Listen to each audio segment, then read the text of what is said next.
think you might be muted. Thank you. Yep, I was muted. Thank you very much. I was just saying thank you everyone for joining us today, especially given all of the hurricane stuff that's been happening down there. I very much appreciate you coming to our session today. So we did a little change to our schedule, and we're going to talk about that in a minute, but today is going to be our I'm sorry, I also have a cold today, and I am no good without my notes. Today is going to be our panelist discussion. We have two panelists joining us today. I'll introduce them in a moment. Please grab those workbook pages that were listed at the beginning of your chat window. We're going to use those on our makeup session on Wednesday. Today for this panelist discussion, please leave your questions in the chat. I'll be going through the chat and keeping our panelists updated with the latest questions. We also have a set of prepared questions from previous panels that we've prepped the panelists with today as well. Please keep your microphones off today and your cameras are at your discretion. So like I mentioned, we had to switch around some of our sessions given the hurricane. Today is our best practice panel. We have two panelists joining us. And on Wednesday, we're going to have our makeup workshop, the workshop that's all about writing the proposal. We're going to talk about that at the very end of today's session. But we are having a workshop this week, which wasn't initially part of that plan. Last week was supposed to be budgets and your budget narrative, sustainability. That is what we are going to discuss next week. And then the week after that will be the grant overview, writing those reports, et cetera, et cetera. So a little bit of shift in our schedules. Reminder that in order to get the certificate, you must attend all 11 sessions. Volunteer Florida took into consideration this hurricane and has decided that if you need to miss one from the hurricane because you have to deploy staff, you have to, be doing some of those things yourself, just let us know and we will allow one excused absence. But do just let us know. Otherwise, you have to attend all 11 sessions. At the end of the course, we'll be giving you all the information you need about submitting your grant proposal for my team to review as part of that certificate process. And you'll receive feedback on that proposal that you submit to us, as well as your certificate itself. So today's session, we have Gina Griffin, Director of Development at Junior Achievement of Palm Beach. And we have Amanda Sears, the Senior Grants Manager at the Area Agency on Aging 1B. There is a typo there. I apologize. I'm going to stop my screen share. And Gina, if you would like to share a little bit more about yourself, then we'll have Amanda introduce herself a little bit more and we'll jump into our questions. Sure. Hi, I'm Gina Griffin, Junior Achievement of the Palm Beaches and Treasure Coast. Thoughts and prayers for everybody on the other coast. I think we're breathing better on our side a little bit and then wanting to help somehow. But anyway, I moved to Florida in 1998 after a year-long spring break back in the early 90s. I decided to move here and I've been with Junior Achievement for 14 years, although I've gone to a couple of other organizations as well. And we were a Volunteer Florida recipient the last 3 years. We weren't eligible this year, so I hope I can offer something of some help to you. Thanks for having me. Thank you. And Amanda.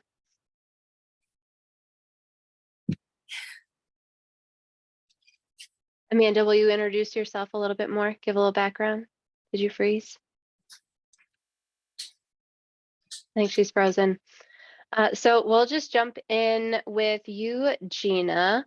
The first question that I have for you is tell us about a typical week or month in in grant management world? What does that look like for you and your agency? Tell us what it looks like. I always tell my our president that there's always a grant to write, but I keep a grant tracker, I call it. I keep track of the upcoming deadlines as well as grants that aren't possible fit.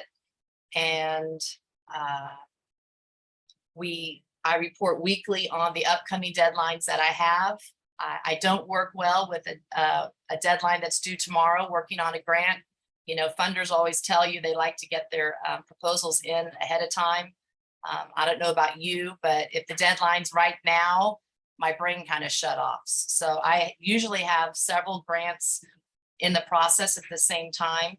And then I like to print them out and walk away from the computer and review them, either when I'm in the car line to pick up my child, or I'm at the trampoline park with my child to review them at that time. So it's just an ongoing cycle of writing, and researching is the one thing I really need to do more of, but it's hard to find time, I find. By researching, do you mean researching new prospects, new funders, or researching for the narrative that you're writing? Both. We right now only have one, or Grant Watch is one source of grants that we have, and I need to get on there at least once a month. Every 2 months would be great to research new prospects. I've been doing it long enough that I kind of have all the prospects in my pipeline, but every now and then, you know, we have so many companies moving to South Florida or Florida in general that I'm telling myself I need to get on there more often and see what new funders are in our area. That's great. I don't see Amanda come back. Oh, there you are. You're There back, she. Amanda. You're muted right now. I'm sorry. my internet just completely dropped. So That's okay. I'm back. If you would like to give a little bit more introduction to yourself, and then the first question was, tell us about a typical week and or month in managing grants at your agency. Yes. So hi, welcome. I'm Amanda Sears. I'm also dealing with a cold, so I'm a little sniffly. I am in Southeast Michigan and know Marie fairly well. I work at Area Agency on Aging 1B. It's a large nonprofit organization that serves seniors. I've been here for 11 years and have been working on grants at our agency for the last 5 years, and manage all of our grants from state to private to corporate grants, and have been fairly successful with our strategy. And I'm happy to be here. And I was born in Florida, so it's nice to be back Oh, I didn't know amongst that. Floridians. And a typical day or week or month, they all look different, honestly. It really, monthly so I'm doing grant writing and grant management, and some implementation as well. So it's a little bit of everything. So I'm looking every month at the financials. So making sure that we have, that we're on track with spending and spending in the right categories, and moving things in and out of the grant financial budgets as needed. Like if I notice something that was accidentally attributed to a grant that shouldn't have been, I'll move that to the right place. And then also keeping track of what funding opportunities are coming up in the upcoming month. So a lot of funders have a regular cycle of when their grants are announced or due. So looking at that, and then what reporting might be due in that time, and getting the information from the various people that I need to get it from in order to write the reports. It's a lot of work, isn't it? Keeps me busy. Yes. Gina, how do you go about researching what new funders have moved into your area? Is there a way that you search for your geography? Oh, that was from Sheila. Okay, I see that. Mhm. Grant Watch, the one that we're currently using, I can put in the geographic area, and education, financial literacy, general. I find myself putting all the categories that you can search by into my search, because a lot of times, at least for us, our organization fits into funding opportunities that you might not often think of. Foundation directory online, which to me is the creme a la creme of searching opportunities, is really expensive. But since the pandemic, I keep finding different areas offering it for free instead of thousands of dollars. Also, we have the Junior League of Boca Raton and other, I think there's other areas as well, where you can go to their facility, log in, and you can search by area, subject matter, and all the different categories. So those are the most useful for me. I wish I could say my board of directors was always throwing me opportunities as well. I have gotten a couple, so bringing that up, that when they're working with new corporations. Oh, and I should also say, getting the volunteers involved. Our programs team is together with me, reaching out to different corporations as they come into our community to talk about our volunteer opportunities. And as you know, or should know, people give to organizations they're involved with. And then that has led to those people in those companies saying, hey, Gina, by the way, we have a grant opportunity as well. Most of them have them on their website under About Us, which is always the first place I go to see what their community giving is. So. I had a follow-up question as you were talking. It sounds like you're doing a lot of relationship building in order to find some of these grant opportunities, whether it's with your board members, volunteers, community, businesses, a lot of relationship building. Would you say that's accurate? That's huge. 4 meetings in the last week with different corporations and going over the ways that their employees could get involved. Some of those had funding already tied to us, and 2 of them led to new funding. So, which is all grant writing opportunities. Amanda, how about you? Do you use any specific tools or people to help you find new grant opportunities? Yeah, a lot of the same that Gina mentioned, like Grant Watch and Foundation Directory. And then, yeah, a lot of relationship building. I think that's a big key to being successful, because if you know the funder and know what they're interested in and have good rapport with the team that's doing the funding, so you have an idea of what they're willing to fund, and even how, specific programs that you want to fund kind of fit into their strategy, and how you can, write your proposal so that it fits what they want, and still stays true to what you're looking for. There's also, getting on various newsletters. Actually, one that I've found pretty helpful, they have a good list of grants, and sometimes they have some that I don't know of, is called the Nonprofit Spot. And they're in Southeast Michigan, but they also are in Florida. So it's the nonprofitspot.com or nonprofitspot.com. And they have an email, at least in Southeast Michigan, that has, list of jobs available in the area and list of grants available coming up. So things like that, looking for different newsletters or announcements that you can get on to see what's upcoming. Yeah, I like that, getting on groups' newsletters. I know there's a philanthropy group in Florida that's like, I forget exactly their name, but essentially the Council of Foundations for Florida. I believe they do have a newsletter. And then any nonprofit associations will also talk about some funding opportunities that they're aware of. And so getting on newsletters can be really helpful. Sarah in the chat said that if you live in Broward County, you can also access Foundation Directory Online, FDO, at the Alvin Sherman Library at Nova. which is really great to know.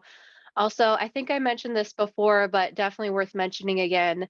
If you have interns that are in social work programs, that are in nonprofit management programs, and a few other ones, they usually have access to Foundation Directory online through their university.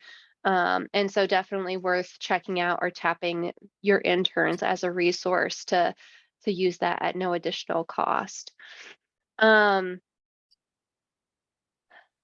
Gina, how often are you surprised with the requirements after you're awarded a grant? Things like documentation or things like that that maybe you didn't catch or read in the application.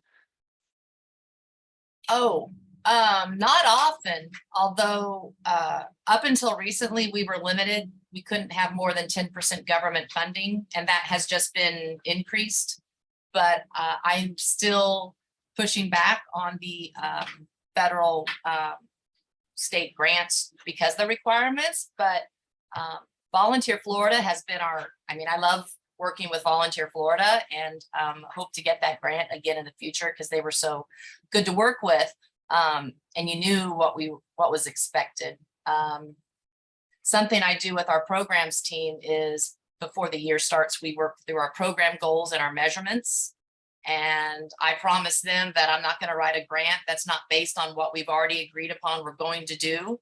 But if I do, then we meet to talk about that because that's the most, pressing part of all.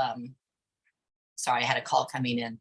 Of grant reporting is the measurement. So no, it's been pretty straightforward with most cases. Amanda, how about you? Even thinking about the reporting requirements at the end of the year.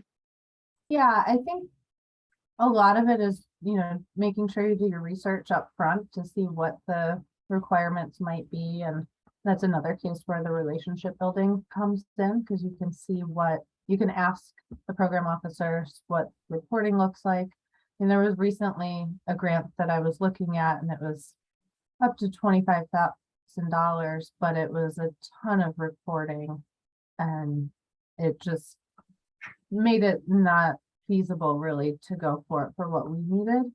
So it was like the amount of extra work we're going to have to put in for this amount of money, we're not really going to be able to do what we need to. So I think just looking at that up front and trying, and you don't always know all of the reporting requirements, but you can get an idea if it's a narrative report, every 6 months on progress or something like that.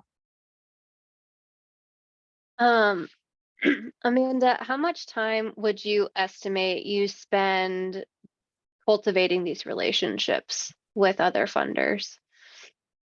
It's Whether it's out of office, it's, Zoom calls, that kind of thing. I'd say it takes up about 10% of my time, probably,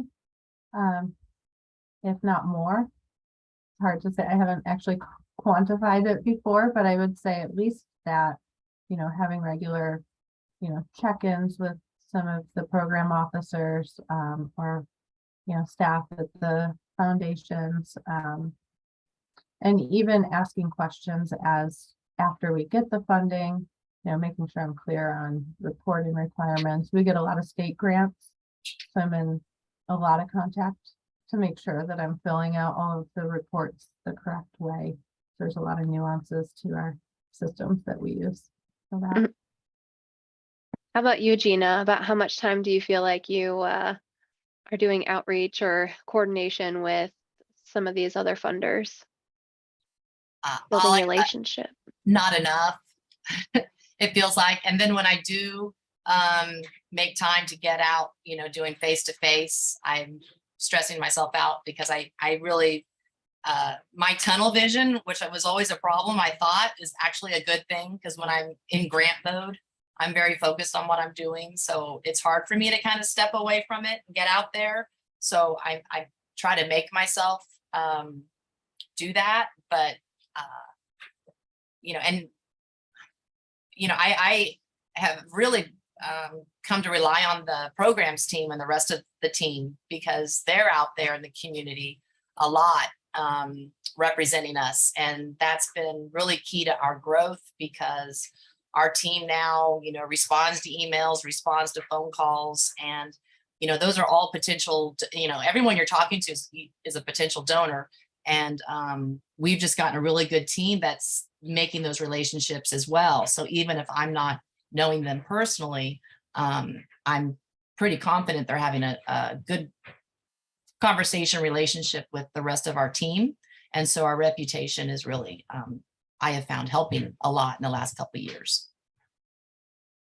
Gina, when would you recommend calling program officers, talking to program officers directly, and when would you not recommend it? Program officers on my team? No, I'm sorry, it's a good clarifier. Program officers at the foundation or the state that might be overseeing the grant funds that you're trying to apply to. Do you ever reach out to the foundation directly and ask some clarifying questions? I do. Maybe again, not as often as I should. I always go to any meet the funders opportunities that we have locally, and they almost always say, call me, talk to me, ask the questions, or I'll send an email and then ask to talk with them. But typically that's 3 months at least before the deadline. I just did that actually yesterday with a potential donor, reached out to make sure the contact was still the same and if their priorities had changed at all. So they typically like that, but then there's some of them that they don't want to hear from you at all. So it's case by. And you kind of just like make note of those, right? Okay, I Yeah. will not call you. Yeah. Amanda, how about you? Yeah, very similar. I would say, reaching out during the application process and before, like if you know that a grant round is opening up or even after funding, the time when I try to not, unless I have to, about something is like during the time after I submitted the application and waiting on the response, because I don't want to look pushy or like I'm trying to get in with them. There's been very few times that I've ever reached out during that period about an application, and it was usually if something major changed that impacts the application that I would want them to know about. That's great. I also like thinking about this time frame, especially Gina, you mentioned 3 months prior, and then connecting Amanda, like you were saying, more specifically as the application is opening, yeah, those are some good milestones to keep in mind as we plan out our grant strategies. Do your organizations have like a grant strategy or like grants like landscaped through the year? We know this funder and we want to work on this program. Can you talk more about what that might look like at your agencies? Amanda, I'll have you go first. Yeah, there's a couple, around here, there's a couple organizations that we know their funding calendar. So we know, the big grants are open in the summer. So let's work on identifying what we might want to apply for, what aligns with our goals, and doing the legwork ahead of time.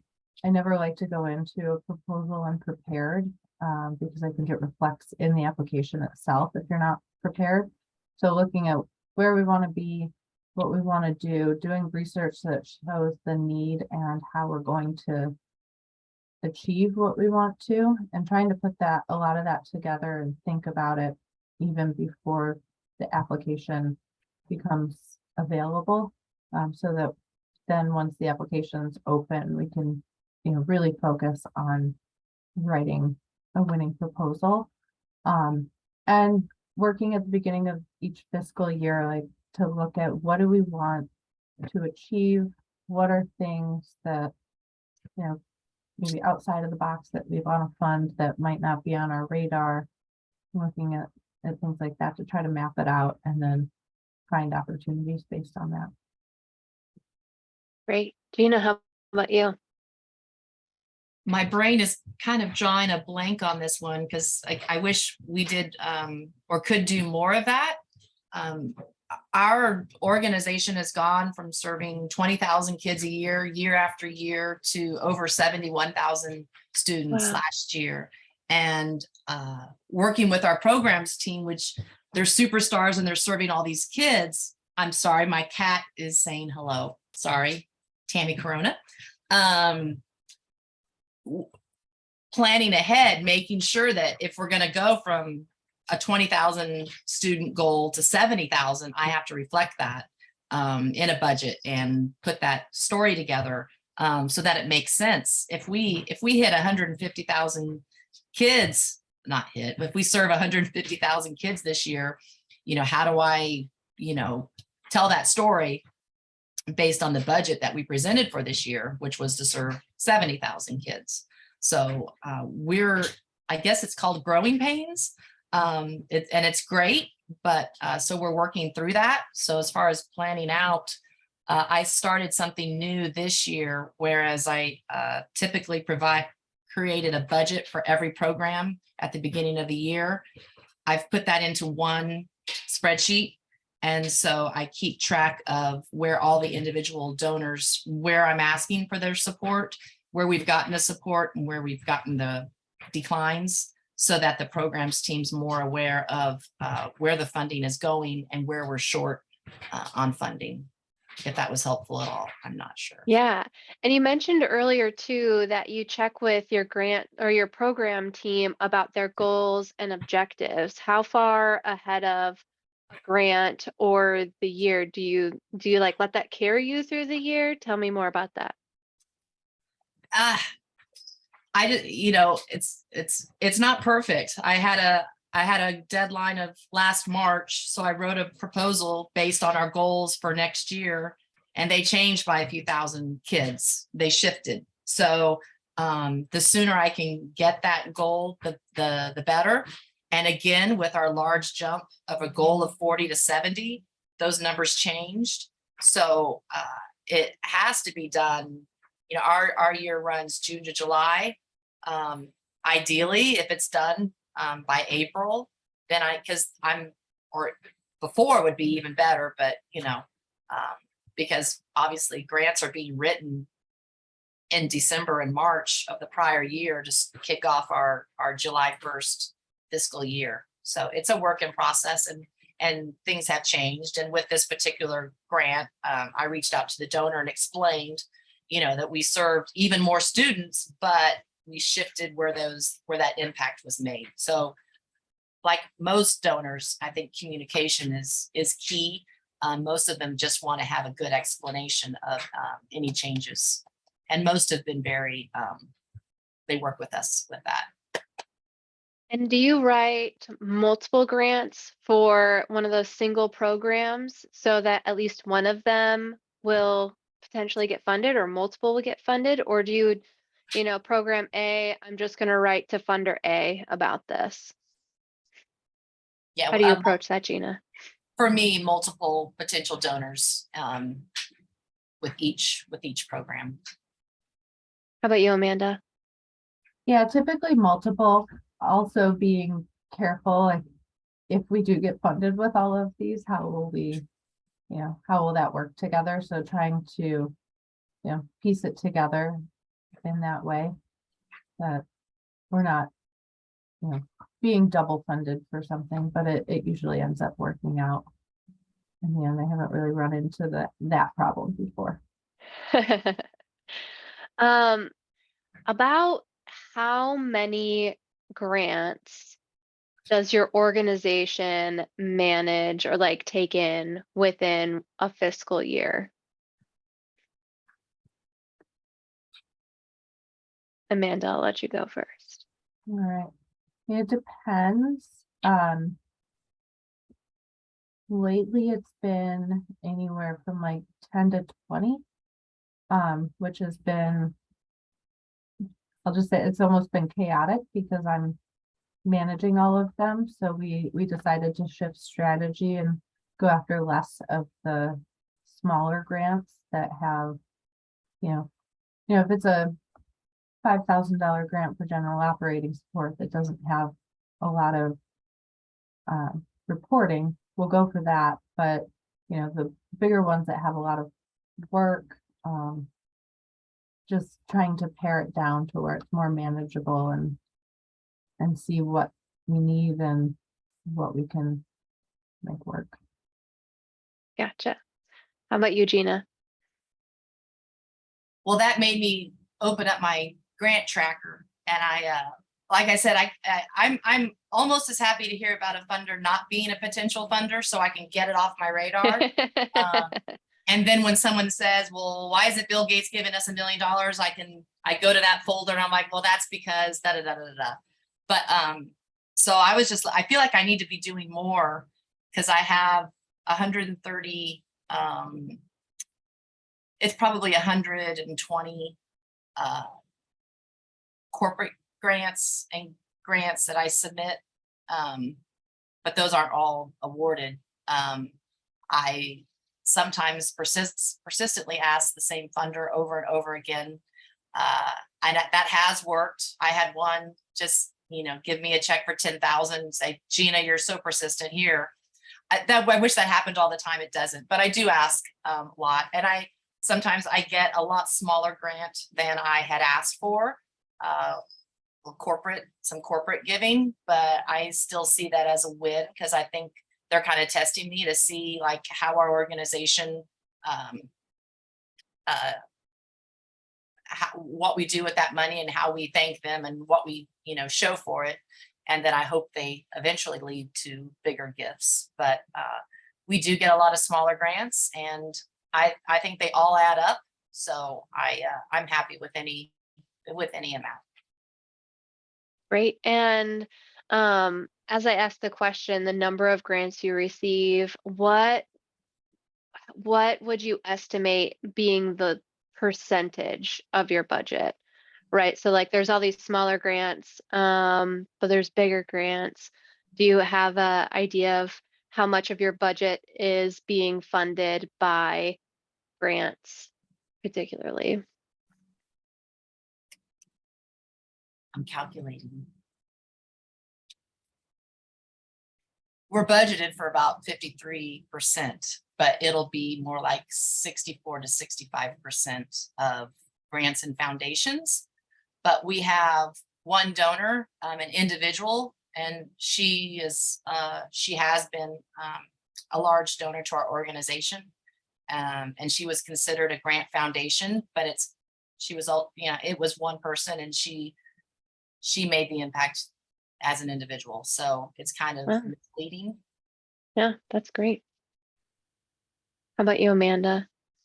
So I feel like it sounds bad. It's like 1/60th of our budget, but we're a $60 million organization. And I brought in around $1 million to, give or take a couple $100,000 per year for the past several years. But it's typically for new projects and a little bit for operating expenses. That was another question that we had in here. Are you writing your grants mostly for new and expanding projects, or do you have a lot of funders who are funding existing and like helping sustain existing programs? We'll start with Amanda. Yeah, so most of the grants that I write are for new initiatives and projects. We, as an area agency on aging, we get a lot of our core programs funded through state and federal funds. So I guess you could technically say they're grants, because that's what the state calls them, but I don't consider that, because it's just like a budgeted allocation every year.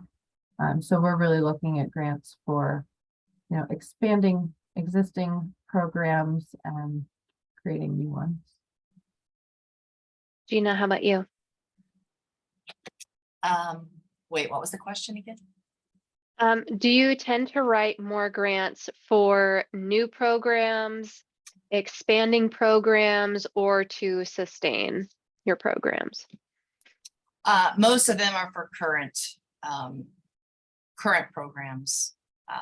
There's a couple opportunities. I'm sure everyone's heard of Impact 100, which is a phenomenal funding opportunity, but it's all about a new and impactful. So that kind of gets our whole team kind of thinking about something new and exciting that we can do. Whereas we're just, most of our grants are to sustain what we're already doing and have planned out for the fiscal year. Is there a funder who's funded your programs, the same program over and over and over for a number of years? And if so, do you know about how long they've been funding that same program? We'll start with you, Gina. Oh, I'm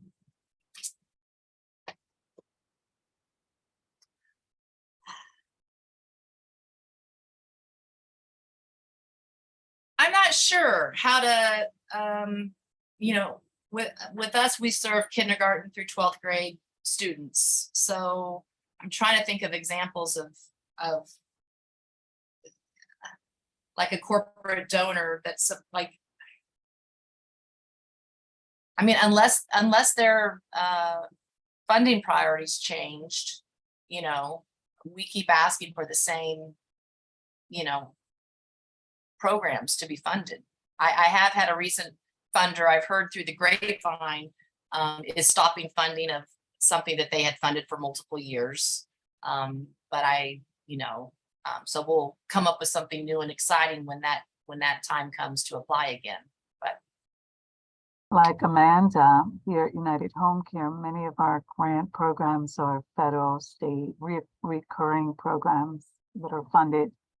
And we've just recently, maybe over the last 2 years, started writing new grants for private funders, but primarily to support the existing work that we do.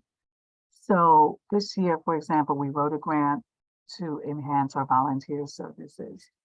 And we have the opportunity now to write more grants. But I think that what I'm learning, and I'm pretty new at this, is that I would like to continue to look for grants that really support, like Amanda, the core work that we do with the elderly through the public grants, to kind of enhance, and build upon things that are not covered by those grants, but clearly are gaps in services.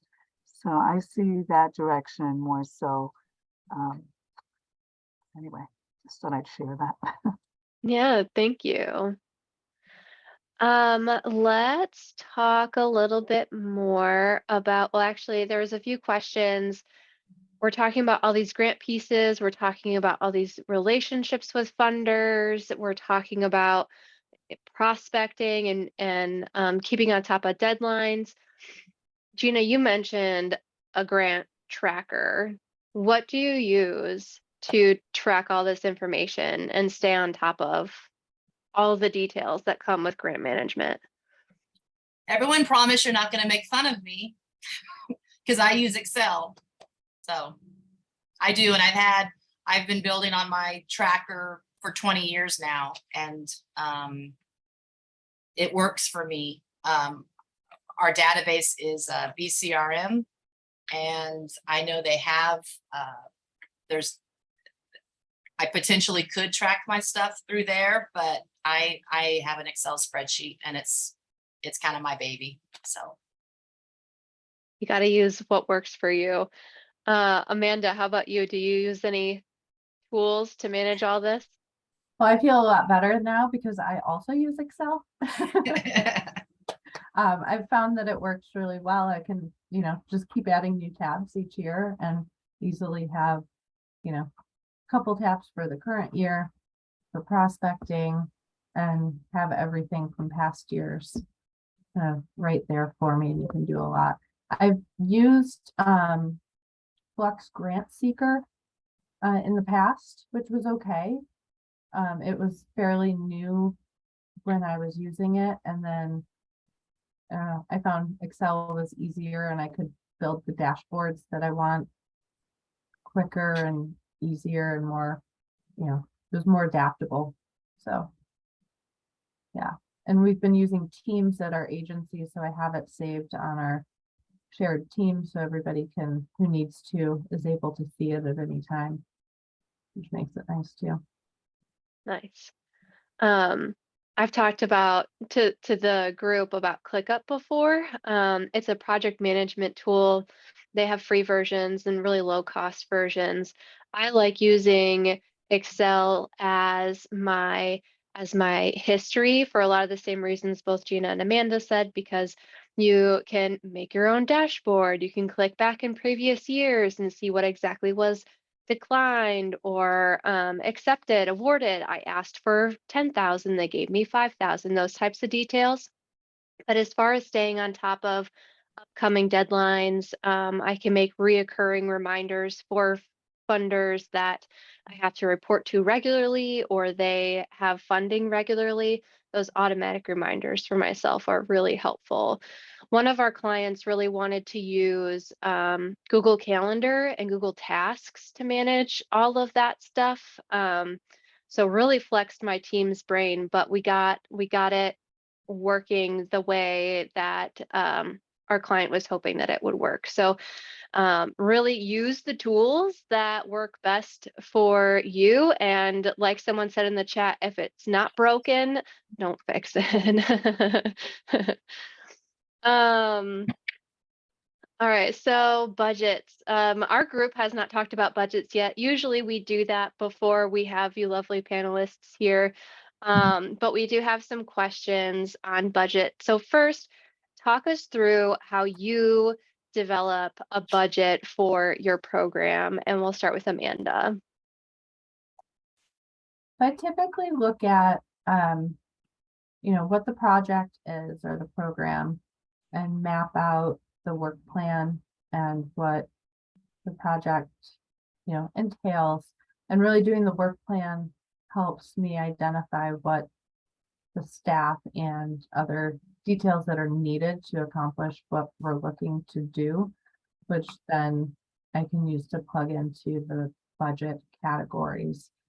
So I do a rough sketch of all of these pieces to try to, identify all of the things that we might need. Like, are we doing program evaluation on this project? And if we are we hiring someone to do it?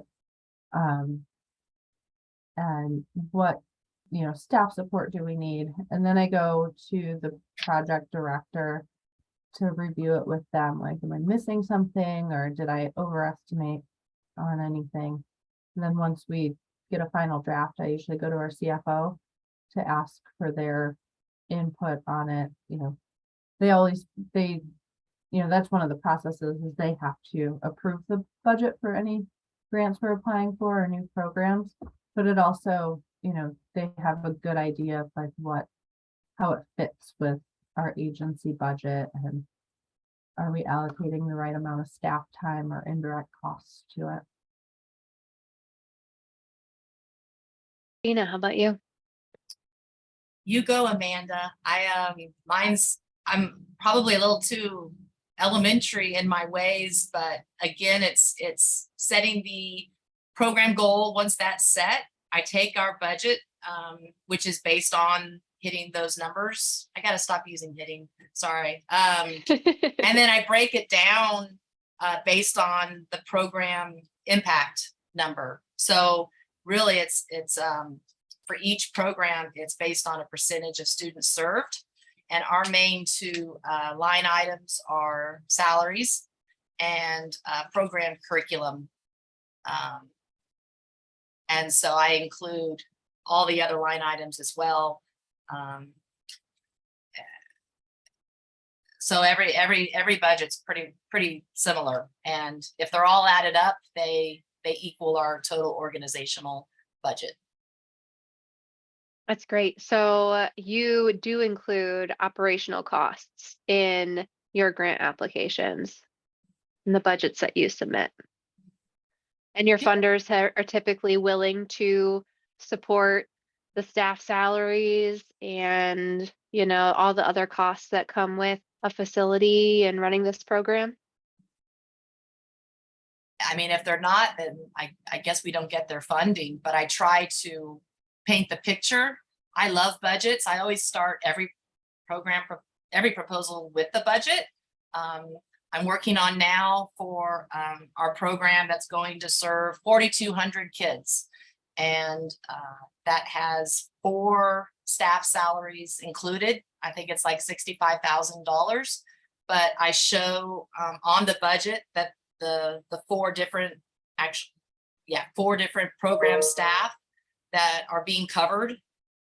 So I would think that if a potential donor sees that $65,000 for 4 people to serve 4,200 kids over a 9-month period, it makes sense to me. So I try to paint the picture that way. For us, part of our curriculum cost is a franchise fee, and I include that in our program curriculum costs because we get our curriculum through our national worldwide office, because sometimes franchise fees, that doesn't sound really good to potential donors, but it is a cost that we have to get our kits. So depending on how much detail they want, I don't give any extra detail, I guess. I shouldn't say that. On the most times they don't ask for a breakdown of the staff salaries, but I always take the opportunity to show it. And then I also show the revenue tab, multiple lines, one showing the committed donors. I also show, because someone asked about the how you show the don't you need to show support, you know? So I'll show, if we do have support, I show it.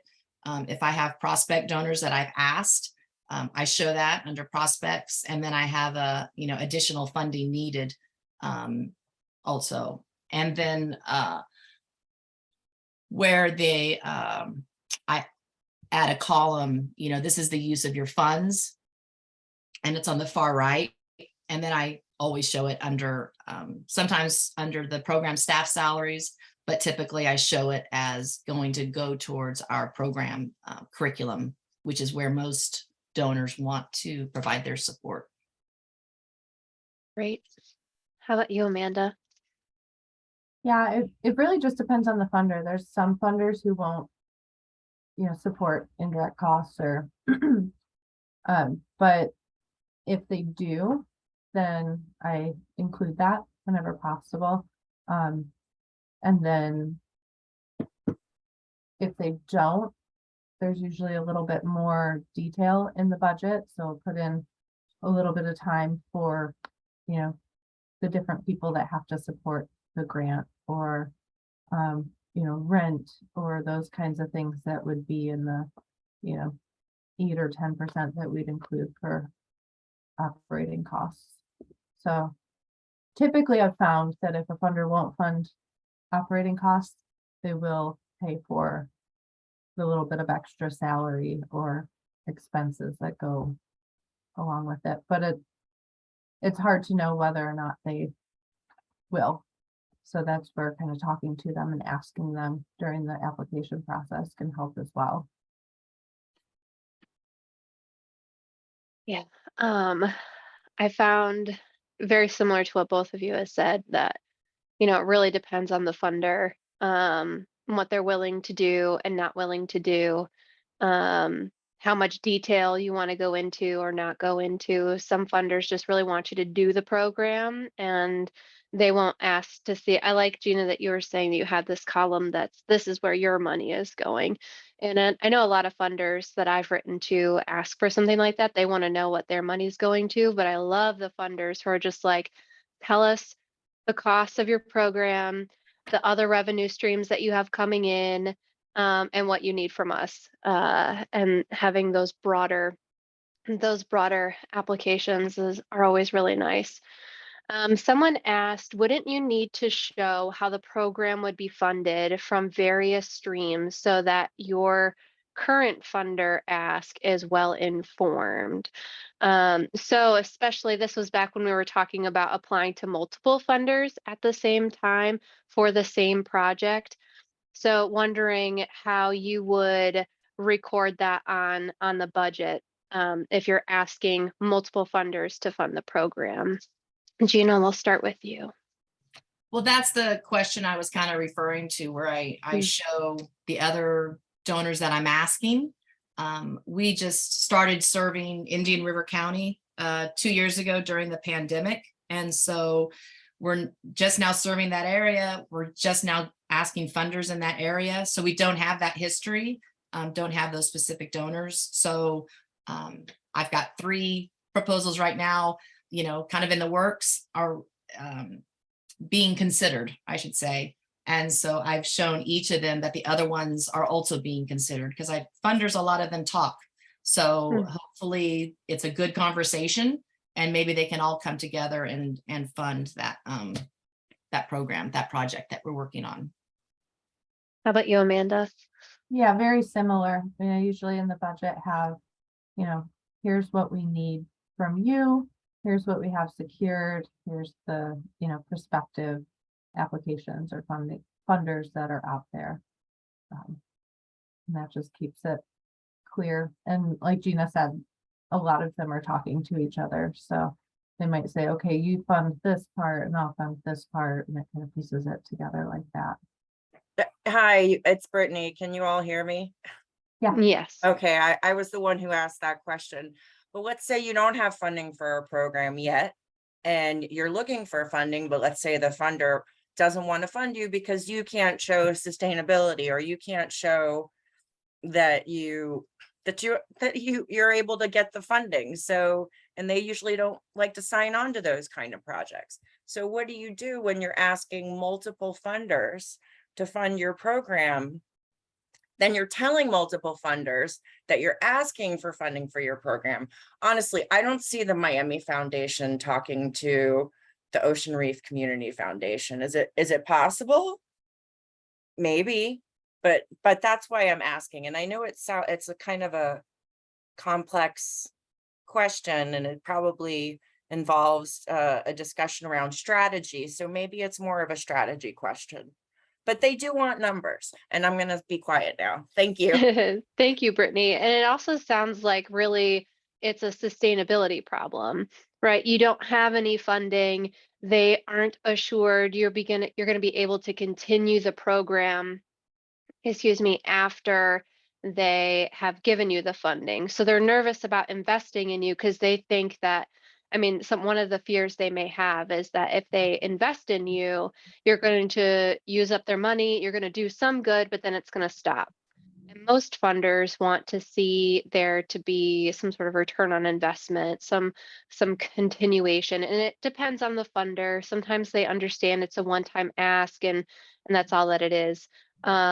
And others just really don't want to be the organization responsible for starting something and not letting it finish.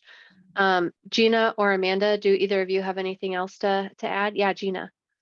I'll just add, so we have several donors. I just submitted a proposal this morning, and they give kind of general funding. I propose our overall program goals, and then I show their grant in those instances where I have a program that doesn't have any funding, and I show that you know, I put that funding towards there. So it's shown there, and I have 3 or 4 donors that are kind of general like that, and that's where I use them. I don't put them under the program that everyone's funding. I show them where we need the support, so that you're right, so that others see that support and jump on the bandwagon. Well, maybe I think with donors, it's probably a little bit different than funders, because donors often will give you unrestricted, or they'll give you funding for, they'll say this is good, this is advised to be used for this, that, and the other program. I don't know. I'm using donors and funders interchangeably. Okay. Thank you so much. Yep. And we're going to talk more about how to build your budget. We're going to talk about sustainability and more of that next week with our budget discussion. And so the next question that I have for the two of you is around back to program planning a little bit. How do you find assumptions or external factors, those extra things that are going to impact your program and program planning? Amanda, I'll start with you. Yeah, so I guess my understanding of this question, it kind of It comes wasn't from sure logic models. We talked about logic models in our second week as we were planning programs. okay, Yeah, and so just there's extra things that end up impacting our programs, right? And those were the assumptions and external factors. So that's where the question is coming from. okay, that makes sense. Thank you. Yeah. In that case, then it's really looking at the whole and what are the different things that are going to impact this? Like if we're successful, what's it going to look like? What are the areas where, we could have roadblocks or stumbling? Are there, I don't know, it's just trying to brainstorm really and look at and map out what the program is and where the different areas of success and struggle might come from.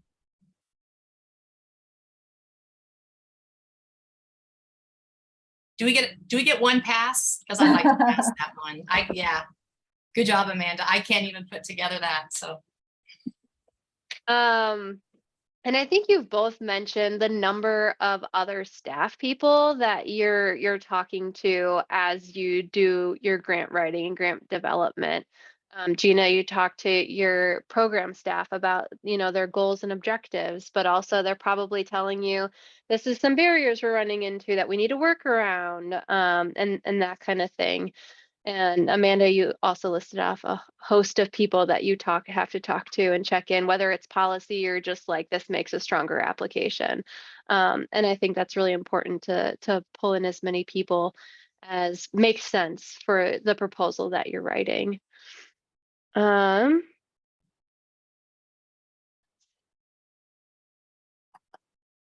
Okay, so a little less granty, but still fund development. What are some creative ways you have used to obtain funds besides grants?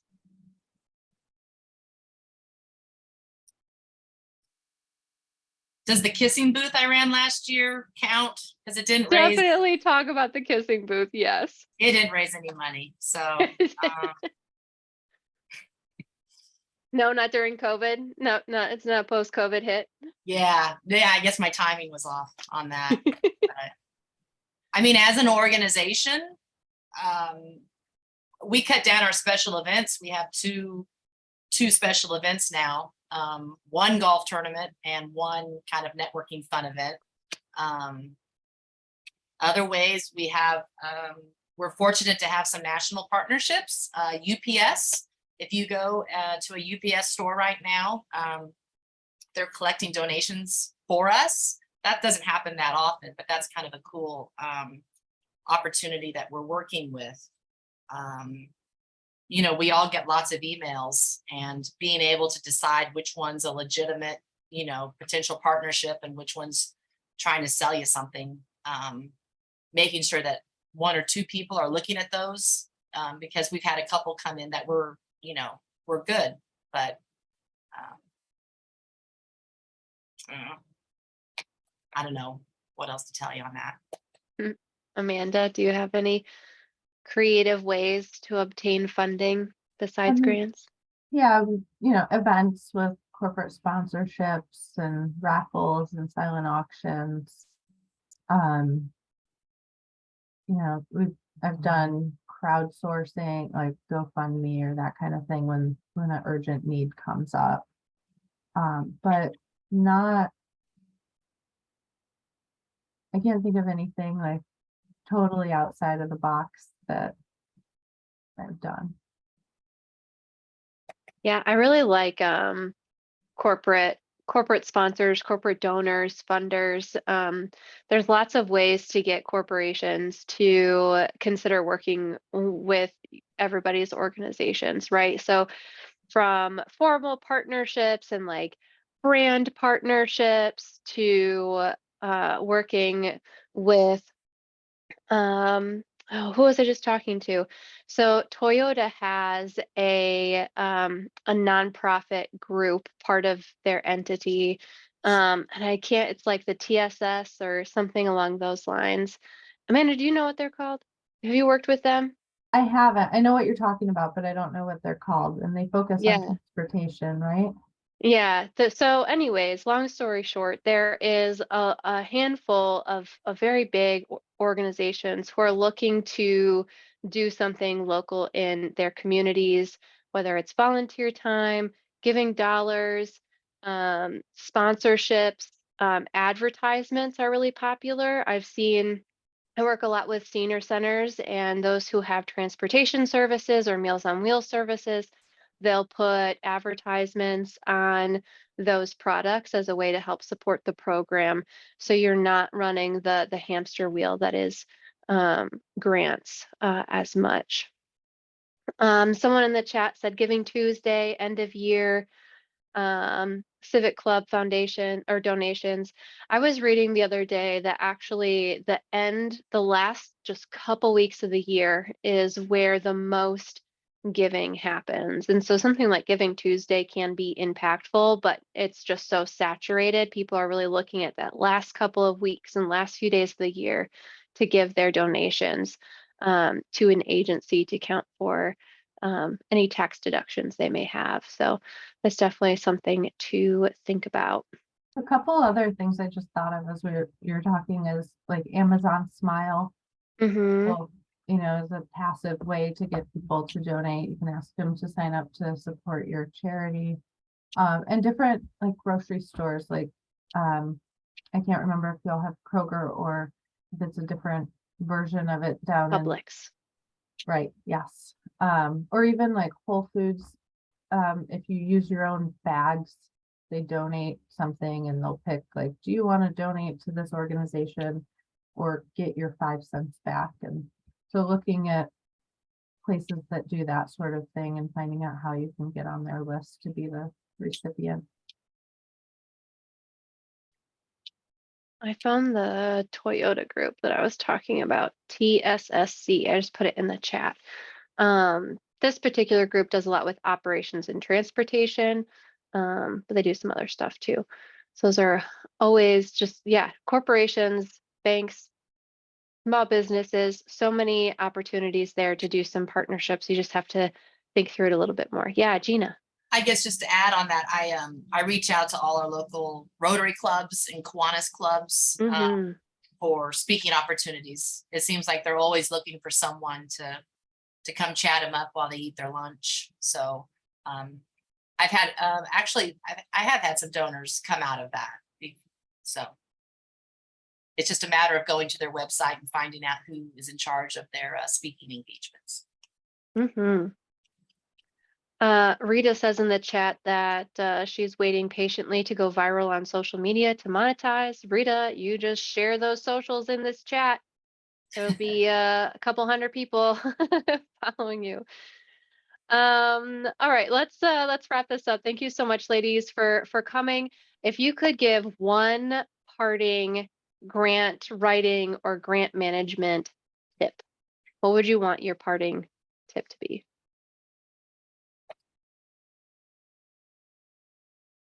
Me? I'll go first. Either. Yep. Okay. Who, what, when, where, and why. That's what every grant needs. Who, what, when, where, and why. So I try to remind myself to see if every proposal is answering those questions before I hit submit. That's it for me. Amanda? Yeah, I would say have really strong data to back up your needs and what you will do. So after you get the grant, make sure that you're collecting the right thing to show the impact that the funding made. Wonderful. Thank you both again for joining us, and thank you everyone in the chat for your participation. We will see you Wednesday for our workshop. We're going to be talking about writing your narratives. And so we're going to have some prompts to work you through that information. Yeah, thank you everyone for coming. And Eric, you can go ahead and close this whenever you are ready.